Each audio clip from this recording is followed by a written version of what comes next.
November December જેવું ચાલુ થશે એવા NRI USA UK out of ઇન્ડિયાથી બધા લોકો ઇન્ડિયામાં આવવા માંડશે અને એમાંથી ઘણા લોકોને તમારા રિલેટિવમાં તમે જોયેલું હશે કે એ લોકો હેલ્થ ચેકઅપ કરાવતા હોય છે કે ડેન્ટલ ટ્રીટમેન્ટ કરાવતા હોય છે કે મેજર પ્રોસિજર કરાવતા હોય છે.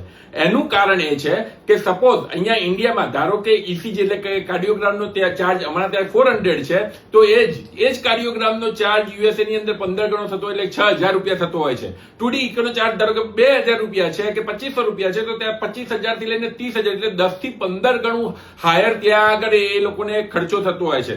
સેકન્ડ થિંગ, આટલો ખર્ચો કરવા છતાં બી એપોઇન્ટમેન્ટ લેવામાં 3 મહિના 4 મહિના 6 મહિના જતા રહેતા હોય છે. એટલા માટે જ અને તેના કરતા બી વધુ કે અત્યારના જે ઇન્ડિયામાં જે ઇન્ફ્રાસ્ટ્રક્ચર છે, જો મેડિકલ ફેસિલિટીઝ છે, ડોક્ટર છે, એ ક્યાંય વેસ્ટર્ન કન્ટ્રીથી ક્યાંય ઉતરતી નથી. એટલા માટે ઘણા બધા એનઆરઆઈ લોકો ઇન્ડિયામાં આવીને હેલ્થ ચેકઅપ ને આ બધી વસ્તુ મેડિકલ ટ્રીટમેન્ટ કરાવતા હોય છે. અને તમને વિશ્વાસ ના આવતો તો તમારા કોઈ બી એનઆરઆઈ ફ્રેન્ડને આ મેસેજ મોકલીને તમે કન્ફર્મ કરી શકો છો. Thank you.